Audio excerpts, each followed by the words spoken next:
For weeks, a chilling and suffocating silence haunted the hallways of Kensington Palace. What was happening to Prince Louis? Why had the youngest, most vibrant royal suddenly vanished from the public eye? The palace aides tried to dismiss it as a routine absence, a child simply resting, but the absence became impossible to ignore as royal calendars were wiped clean without a single word of explanation. Then, just 3 minutes ago, King Charles shattered that silence with a shocking, somber announcement that is sending seismic waves across the globe. The truth isn't just heartbreaking. It reveals a deep institutional crisis that the monarchy tried desperately to keep buried beneath layers of protocol. Charles stood before the cameras not as a confident monarch, but as a grandfather carrying a visible, crushing weight on his shoulders.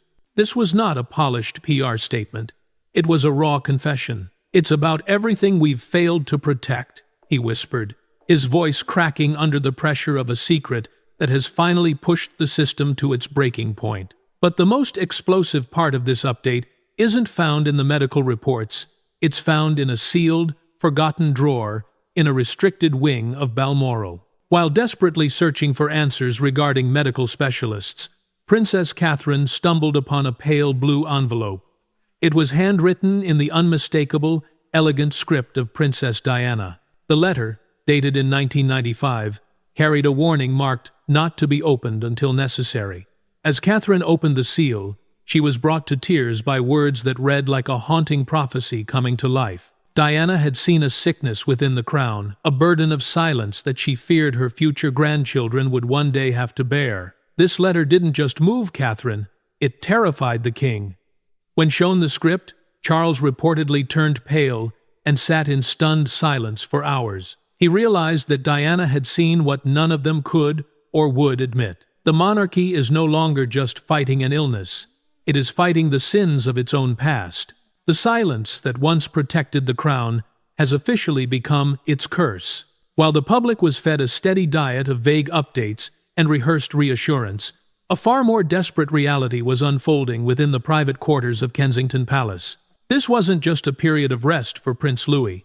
It was a period of intense, high-stakes medical investigation. Behind those historic walls, the energy had shifted from the joyful chaos of a young family to a heavy, suffocating atmosphere of clinical secrecy. Staff who were once accustomed to the prince's infectious laughter now found themselves walking on eggshells. Footmen and maids reported a haunting stillness in the East Wing, an area now strictly off-limits to anyone without the highest security clearance. The most chilling detail to emerge from this period involves Princess Catherine's silent rebellion against palace protocol. Sources reveal that she bypassed the official royal medical team, fearing that their primary loyalty was to the firm and the preservation of the crown's image rather than her son's immediate needs. Instead, she began quietly hiring world-class pediatric neurologists and developmental specialists, paying them through private accounts to keep their presence off the royal payroll. These weren't routine checkups.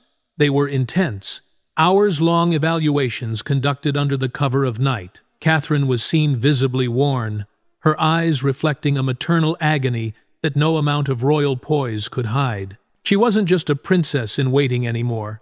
She was a mother in a race against time, desperately trying to understand why her son's motor functions and speech patterns were suddenly, inexplicably changing. The crisis reached its absolute breaking point during what should have been a normal afternoon play session. An aide reportedly rushed to Catherine, breathless and pale, with a terrifying report.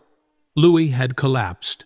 There was no bruising, no fall, no external injury, just a sudden, terrifying stillness that left everyone in the room paralyzed with fear. He was revived quickly by the emergency medical team, but the child who woke up seemed different. It was in this moment of raw, unshielded terror that Catherine made the call to William, and the couple immediately withdrew from all public duties, plunging the monarchy into its most profound internal crisis in decades. It was also the moment she realized that the sickness within the crown Diana had written about wasn't just a metaphor.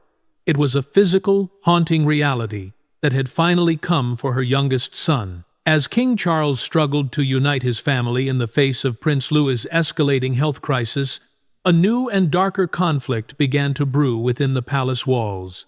What started as a shared concern soon morphed into a bitter internal war, as Queen Camilla's growing influence began to twist the narrative surrounding the young prince. While Catherine and William were drowning in medical consultations and maternal grief, Camilla reportedly viewed the situation through a different, colder lens, the lens of institutional survival and public image.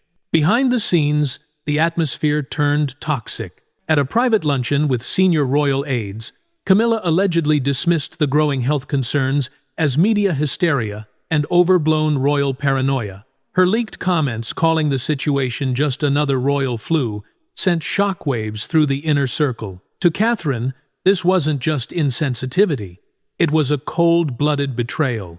The tension reached a breaking point when Camilla reportedly invited select press members to a royal charity event, granting them extended access to her own grandchildren while Louis remained hidden away. It was a strategic move designed to shift the royal spotlight, and for William, it was the final straw. He interpreted his stepmother's actions as a calculated attempt to rewrite legacy lines while his son was suffering. But the most unsettling development was taking place in the king's private study.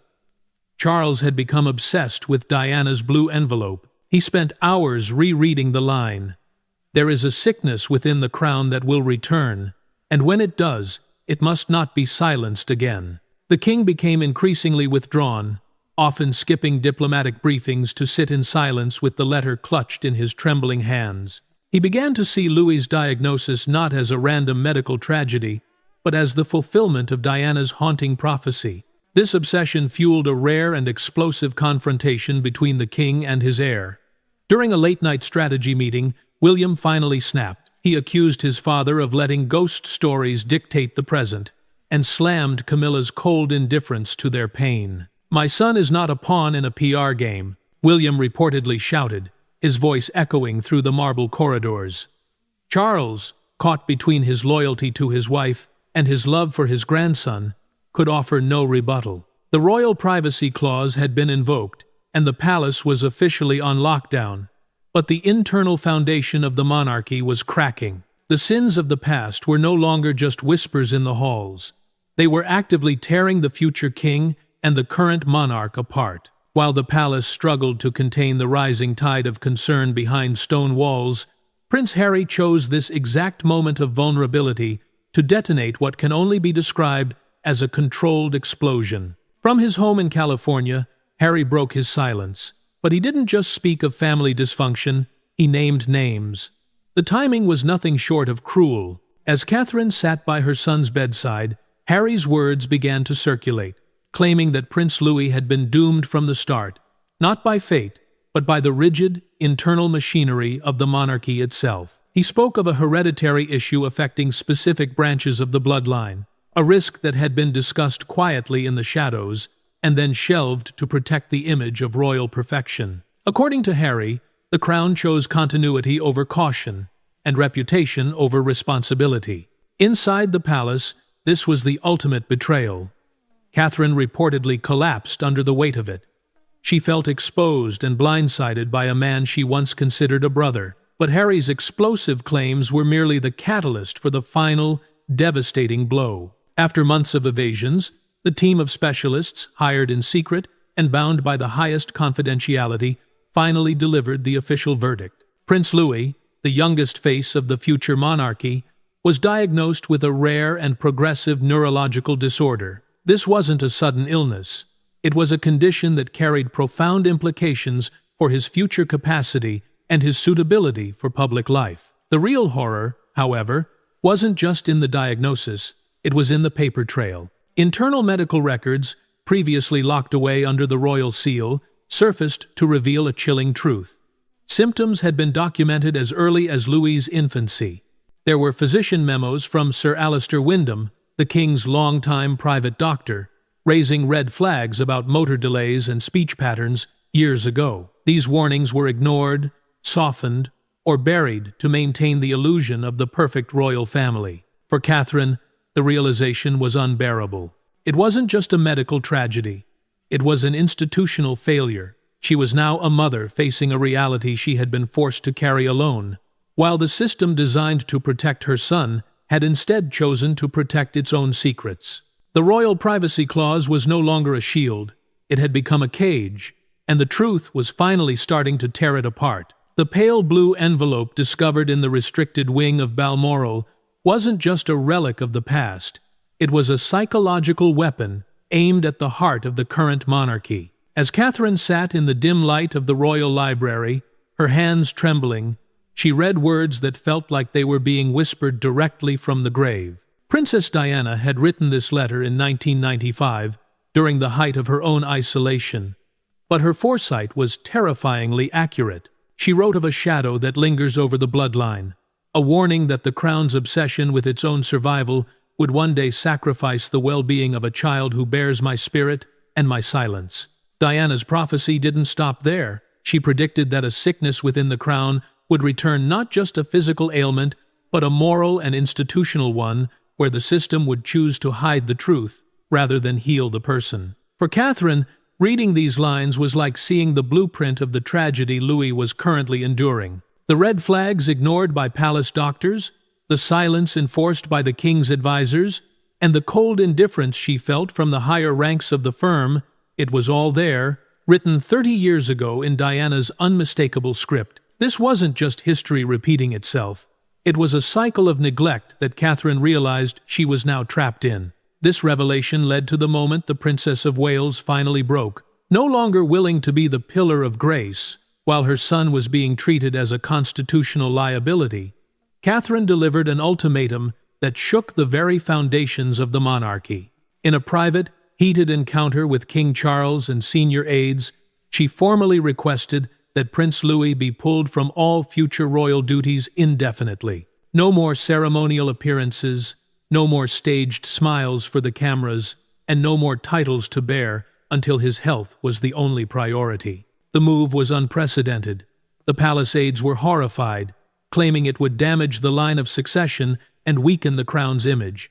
But Catherine, fueled by Diana's warning, didn't budge. "I will not let history destroy my son the way it destroyed his grandmother," she reportedly told the king. In that moment, she wasn't acting as a future queen.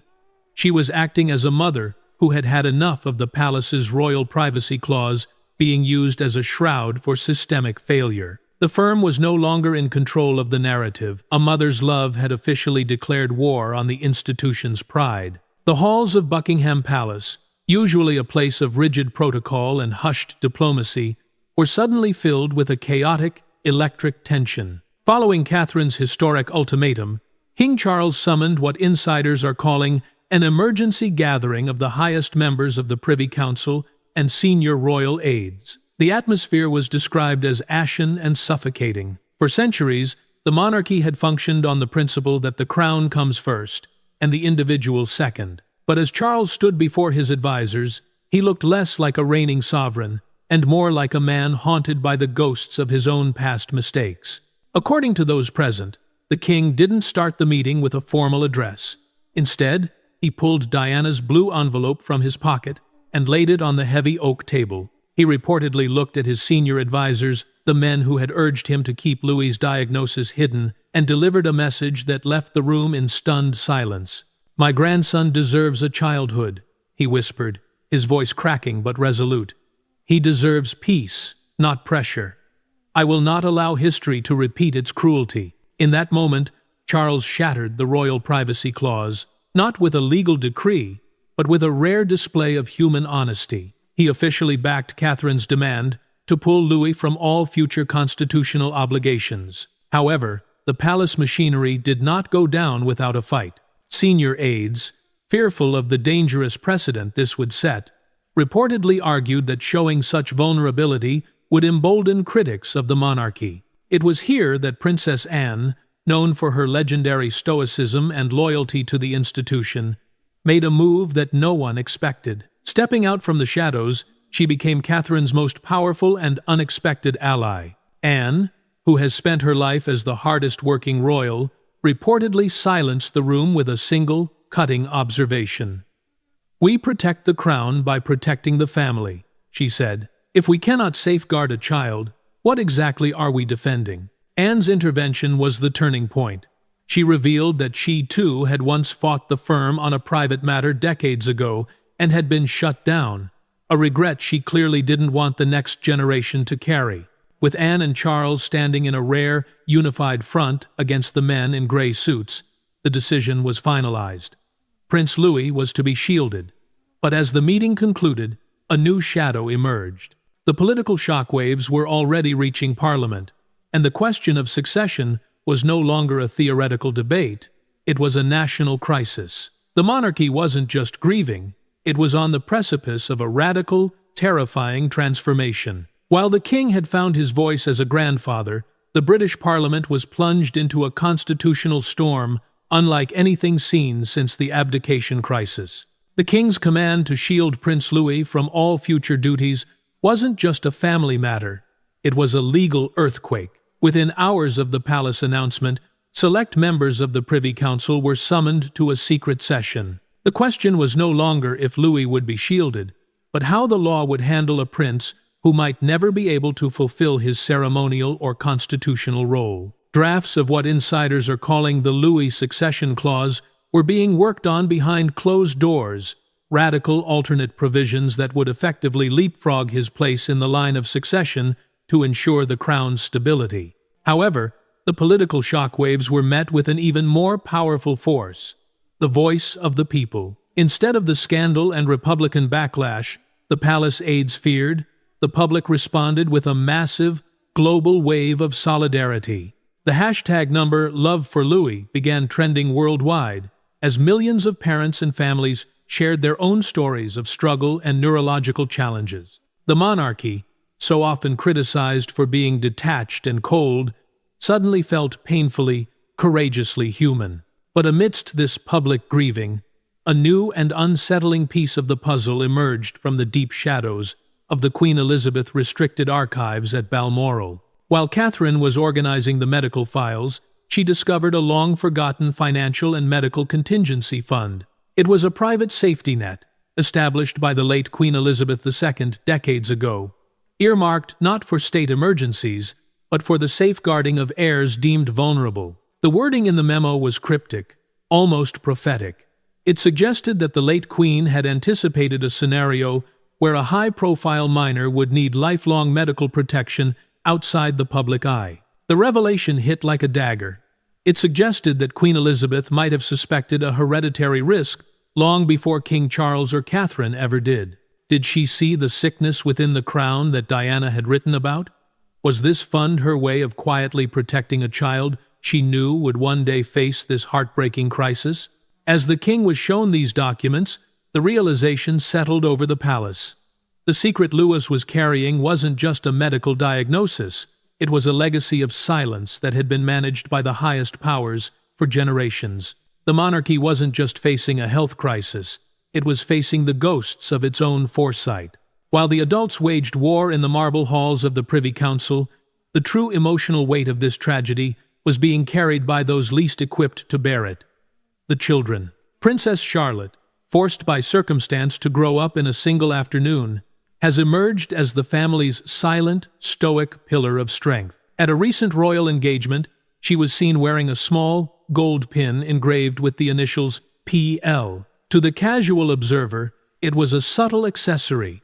To those within the inner circle, it was a profound vow. Charlotte has begun stepping into the ceremonial roles once destined for her younger brother, carrying his presence with a dignity that has moved the nation to tears. She is no longer just a sister, she has become Louis's protector in the public eye, ensuring that while he is shielded in the shadows, his light is never fully extinguished. But behind the nursery doors, away from the cameras and the men in gray suits, Princess Catherine reached her own spiritual breaking point. In the dead of night, she reportedly penned what is being called the Playroom Letter, a raw, unedited outpouring of a mother's grief and love. In it, she apologized to Louis for the months of silence, for the institutional delays, and for the firm that tried to treat his neurological struggle as a PR disaster rather than a human crisis.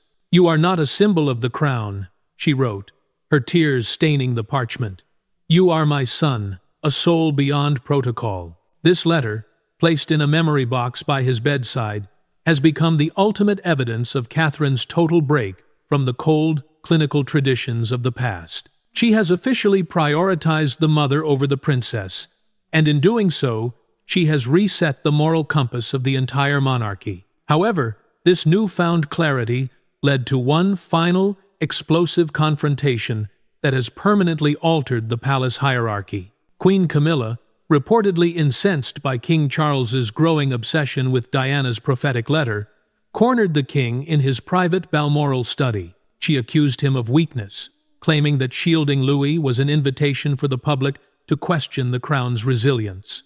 "You are letting ghost stories from 30 years ago destroy our legacy," she reportedly shouted. But Charles, looking at her with a cold, devastating clarity, did the one thing she never expected. He silenced her. "The crown may survive a crisis," he replied, his voice a low, dangerous rumble, "but it will not survive the loss of its humanity. I will not choose the throne over my grandson's soul." In that moment, the power dynamic shifted forever. Camilla, the woman who had spent decades calculating her rise, found herself an outsider in her own home, while the king finally chose to follow the path Diana had tried to light for him so many years ago. As the dust began to settle on the explosive confrontations at Buckingham Palace, the scene of this royal tragedy shifted to a secluded countryside estate, far from the prying eyes of the London paparazzi. It is here, amidst the rolling hills and ancient oaks, that Prince Louis has begun his journey of seclusion and healing. The energy here is a stark contrast to the suffocating marble of the palace. It is a place where the prince has been allowed to simply be a boy. But even in this sanctuary, the world's fascination remained undiminished. Then came the moment that shattered the internet, a single, grainily captured leaked image that has done more to humanize the monarchy than a century of PR campaigns. The photo shows King Charles and Prince Louis sitting on a simple garden bench, their heads leaned close together in a moment of quiet, intense connection. There were no medals, no crowns, and no cameras staged for effect.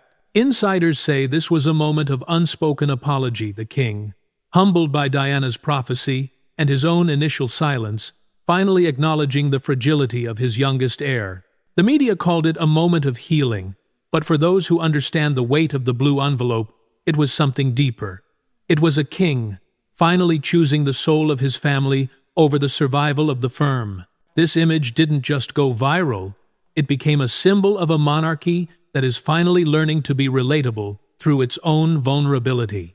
However, Princess Catherine was not content with just private healing. Driven by the guilt of the institutional neglect, her son endured, and inspired by Diana's call to not be silenced again, she has made a decision that will redefine the royal legacy. She has officially launched a radical, global medical awareness initiative in Prince Louis's name. This is not just another royal charity. It is a groundbreaking campaign aimed at early neurological intervention and transparency in pediatric healthcare. Catherine has moved from being a silent victim of palace protocol to a voice of authority for millions of families walking similar paths. By turning her heartbreak into a global spectacle of hope, she has effectively neutralized the sickness within the crown. She is no longer just protecting Louis. She is using his story to dismantle the culture of secrecy that nearly destroyed them. The palace aides, once terrified of exposure, now find themselves part of a movement they can no longer control. Catherine has proven that while silence may protect the crown, it is honesty that saves the soul of the people. But as this new chapter begins, one final question remains. With the succession shifted and the secrets revealed, what does the future hold for the boy who was once destined for a throne but is now destined to change the world? The story of Prince Louis has become the defining chapter of the modern British monarchy, but not for the reasons the men in grey suits once feared. It is no longer a tale of medical tragedy or institutional failure. It has become a story of unprecedented resurrection. In the wake of the crisis, the palace didn't just survive, it evolved. The rigid, suffocating culture of secrecy that Princess Diana once fought against has been dismantled, replaced by a new doctrine of compassionate transparency. This shift wasn't driven by a PR consultant, but by the raw, lived experience of a king who chose to be a grandfather, and a princess who chose to be a mother. The monarchy, once an untouchable fortress, has finally become a relatable institution, anchored by the very vulnerability it once tried to bury. From across the Atlantic, the fallout of this crisis has led to a moment of quiet, unexpected reckoning. Prince Harry, seeing the king's total public backing of Catherine's medical transparency, reportedly reached out in private. There were no cameras, no Netflix crews, and no explosive interviews. Sources suggest a silent truce has been established, a shared understanding born from the realization that Diana's prophecy had been fulfilled and then overcome. While the brothers remain distant, the War of the Windsors has been cooled by the realization that some battles are beneath the dignity of a family facing a true health crisis. Harry's truth bomb was the catalyst, but Charles and Catherine's humanity was the cure. As Prince Louis grows up in the protective embrace of the countryside, his legacy is already etched into the stone of British history. He is the prince who was never seen on the balcony, but whose presence is felt in every hospital ward and every family home, navigating the challenges of neurological care. He didn't need to wear a crown to change the world. His existence forced the oldest institution in the West to look in the mirror and reclaim its heart. The blue envelope now sits in the royal archives, no longer a haunting secret, but a celebrated warning that was finally heard. It serves as a permanent reminder to future generations of royals that the crown is only as strong as the love that binds the family within it. The final image of this saga is not one of a throne or a scepter. It is the image of a transformed institution, one where emotion is no longer a liability, but a policy. As the palace lights dim once more, the world doesn't see a firm in decline. It sees a family in a state of grace. Silence may have once been the shield of the monarchy, but it was honesty that saved its soul. Prince Louis's journey has proven that the greatest power of the crown isn't the authority to rule, but the courage to be human.